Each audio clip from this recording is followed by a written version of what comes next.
क्योंकि फैसले हो जाएंगे, आप हस्ताक्षर करिएगा तब। लेकिन कहा कि नहीं नहीं कोई दिक्कत नहीं, जो कहेंगे वो होगा। देखिए टोटल ये वेल स्क्रिप्टेड था। नहीं स्वयं चुनाव नहीं जीत पाए, कितने निषादों का ही भला कर देंगे मछुआरों का, जरा बता दो दे हमें। इस मुकेश सहनी जी ने अपने ही समाज के पेट में छुरा भोंका है, और इनको पीठ में कोई दूसरे को छुरा भोंकने वाले को छुरा भोंकता है क्या? डायरेक्टर ने जो लिख करके दिया था स्टेज पर जाकर के उन्होंने रोल अदा कर दिया। इनकी अपनी कोई उस पृष्ठभूमि नहीं है।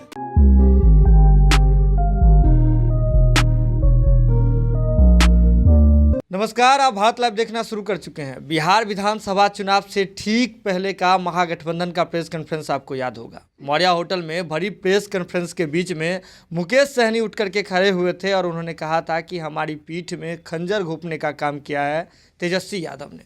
उसके बाद तेजस्वी यादव भी अवाक रह गए थे, लेकिन अब परिस्थिति बदल गई है, सरकार बन गई है, मुकेश सहनी भी उस सरकार के हिस्सा हैं। लेकिन अब जो बातें सामने आ रही है, और ये बातें उनके ही पार्टी के कदावर नेता लेकर के सामने आ रहे हैं, मीडिया जगत के सामने आ रहे हैं, और इससे बहुत सारी बातें जो स्पष्ट हो रही है। मुकेश निषाद हैं, साथ ही साथ उनके वीआईपी पार्टी के जो प्रदेश उपाध्यक्ष रह चुकी हैं नील, अभी हैं वर्तमान में।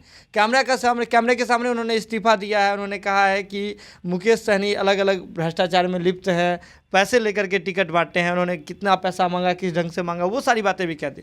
लेकिन एक बात साफ नज़र आ रही है कि वो सारी बातें जो है स्क्रिप्टेड थी। दरअसल वहाँ जो है खंजर किसी और के पीठ में घोंपा गया था। क्या कहिएगा सर? देखिए मुकेश सहनी जी को राष्ट्रीय जनता दल 15 सीटें देने की ऑफर किया था जी। बातचीत करके वो चले थे पीसी में उनको बुलाया भी नहीं गया था, लेकिन पीसी में पहुंच गए थे। पीसी में बुलाया ही नहीं गया? नहीं, पीसी में नहीं बुलाया गया था, क्योंकि फैसले हो जाएंगे, आप हस्ताक्षर करिएगा तब। लेकिन कहा कि नहीं नहीं कोई दिक्कत नहीं, जो कहेंगे वो होगा। देखिए टोटल ये वेल स्क्रिप्टेड था। ये पूरी पटकथाएँ पहले से भारतीय जनता पार्टी ने ही रची थी, और ये पीठ में छुरा उनको नहीं मारा था, उन्होंने समाज को पीठ में छुरा मारा है।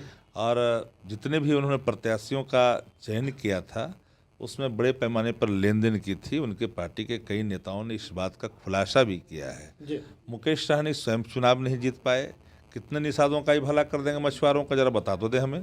कितने मछुआरों को उन्होंने टिकट दिया था, कितने लोग जीत करके आए हैं, वो कौन लोग हैं जो जीत के आए हैं, इनकी क्या विशेषता है। सब लोगों ने जिस तरह से राशि का उगाही की है, अब तो उनके दल से सारे कोहराम मचे हैं कि हारा हुआ व्यक्ति मंत्री बन गया, बाकी चुपचाप मुख दर्शक बना हुआ है। तो इस व्यक्ति को जिनको मंत्री बनाया गया है, अब इनकी कितनी देर तक, कहाँ तक के सफल रहेंगे मैं नहीं जानता, लेकिन पर इतना जरूर कहूँगा कि उस मुकेश सहनी जी ने अपने ही समाज के पेट में छुरा भोंका है, और इनको पीठ में कोई दूसरे को छुरा भोंकने वाले को तो छुरा भोंकता है क्या? ये तो खुद ही खंजर लेके घूमने वाले लोग हैं। तो क्या लगता है वीआईपी का आने वाले समय में अस्तित्व क्या होगा? देखिए वीआईपी का जो भी अस्तित्व हो उससे हमें लेना देना नहीं है भैया। जो उनके पार्टी के नेता ही उन पर भ्रष्टाचार के आरोप लगा रहे हैं, आर्थिक लेन देन के आरोप लगा रहे हैं, पहले ही से पटकथाएं लिखी जाने का आरोप लगा रहे हैं। वो जा करके सिर्फ रोल अदा किए थे। डायरेक्टर ने जो लिख करके दिया था स्टेज पर जा करके उन्होंने रोल अदा कर दिए। इनकी अपनी कोई उस पृष्ठभूमि नहीं है, इनका अपना कोई वह स्क्रिप्ट नहीं था, वो तो पढ़ा हुआ लिखा हुआ था, उसको जाकर पढ़ लिया उन्होंने। एक समय में उनके पार्टी के कदावर नेता रहे मुकेश निषाद, उन्होंने कहा है कि मुकेश सहनी जिस इंडस्ट्री से आते हैं वहाँ 3 घंटे में ही सारी चीज़ें हो जाती है, यानी कि शादी, सुहागरात, बच्चे पैदा, सब कुछ 3 घंटे में हो जाती है। तो उन्होंने कहा वेल स्क्रिप्टेड था। बिल्कुल बिल्कुल 3 घंटा वाली थी, मात्र 3 घंटे में ही सारी चीज़ें बदली है। जो हर चीज़ मानने के लिए सब कुछ उन्होंने अधिकृत किया, वो व्यक्ति तुरंत उछल के जाता और कम ही सीट को स्वीकार कर लेता हो, बड़े राशि ले लेता हो, फिर जो चयन होता है उसमें ले लेता हो, तो सब पहले ही से था। ये 3 घंटे की कथा ही था, पूरी फिल्म थी, 3 घंटा के अंदर ही बदल दी गई। सर एक और बड़ा सवाल है राजद के ऊपर। अब यह बातें जो है सामने आ रही है कि मुकेश, माफ़ कीजिएगा, नीतीश कुमार जिस कुर्सी पर बैठे हुए हैं उसके भी 4 पाए हुए हैं, और चारों पायों में से एक को भी अगर गिरा दिया जाए तो सरकार गिर जाएगी, कुर्सी ही गिर जाएगी।